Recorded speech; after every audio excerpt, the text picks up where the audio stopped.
अब इसके अंदर जो सबसे की क्वेश्चन है कि एज डेप्टी प्राइम मिनिस्टर एक खदशा है कि पावर स्ट्रगल भी हो सकती है, क्योंकि एज डेप्टी प्राइम मिनिस्टर दो के आइन में कोई डेप्टी प्राइम मिनिस्टर का ओहदा नहीं है, ना ही उसके मैंडेट के बारे में जिक्र है, बट क्योंकि उनका स्टेटस तमाम वज़रा से अबव होगा, तो क्या वो एज डेप्टी प्राइम मिनिस्टर एक दफा फिर जो मुल्क की इकोनॉमिक पॉलिसीज हैं उसमें इंटरफेयर करेंगे? यही मेरा सवाल है, क्योंकि इससे पहले भी जो माजी के अदवार थे मालिक साहब, उसके अंदर हमने देखा कि बतौर डिप्टी प्राइम मिनिस्टर ही ऑपरेट किया करते थे इसहाक डार साहब। वजीर आजम साहब जरा उनकी बतौर वजीर आजम नवाज शरीफ साहब की जरा लेड बैक अप्रोच थी, तो उस वक्त भी इसहाक डार साहब जो थे सारे ऑपरेशन मामला देखते थे।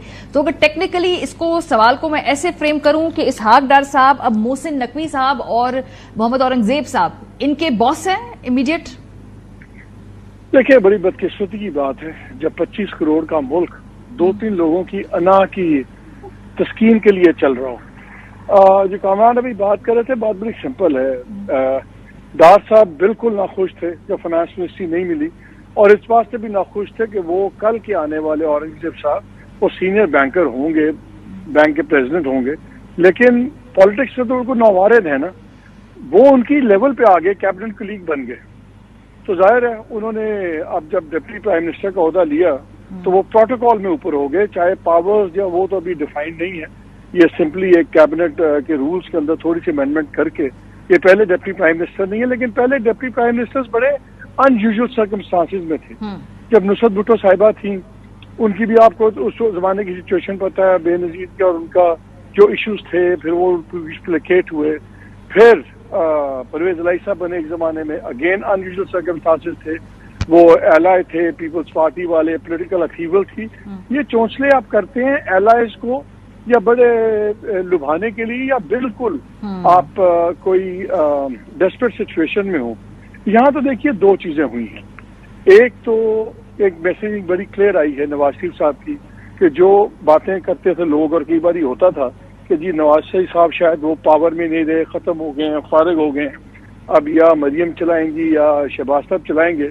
एक तो वो मैसेज बड़ा क्लियर आया है इनकी इस अपॉइंटमेंट से कि नवाज शरीफ साहब फुली तौर पर he is in the saddle, और उनकी बात पूरी तरह भरपूर तरीके से हो रही है।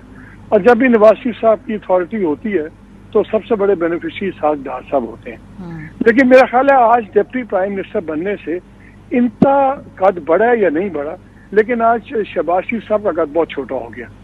और I frankly I might sound harsh, लेकिन मुझे अब ये लग रहा है कि de facto deputy prime minister Shahbaz Sharif sahab होंगे, और ये सारी पावर्स जो होंगी आप देखिएगा कि डार साहब किस तरह एक्सरसाइज करेंगे।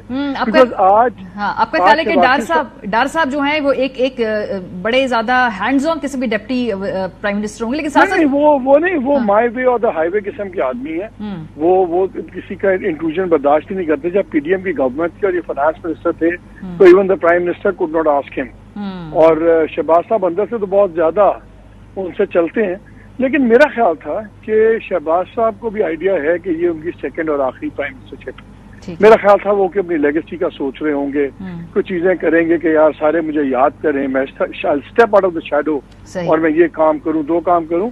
और सबसे बड़ी बात ये है, मैं तो इस बात से हैरान हूं कि हमें तासुर ये दिया जा रहा है on the record, of the record, कि जी हर चीज जो इस गवर्नमेंट की अब हो रही है वो एस्टैब्लिशमेंट की पूरी रजामंदी से और अप्रूवल से हो रही है। अगर तो अप्रूवल का हाल ये है कि इस किस्म की अपॉइंटमेंट्स होनी है, तो मेरा तो मशवरा एस्टैब्लिशमेंट को है कि फिर आप खान साहब से बात कर ही लें। अच्छा, यहाँ पे जो आपने जो नुक्ता उठाया ना मालिक, मैं इसको थोड़ा आगे ले जाना चाहती हूँ।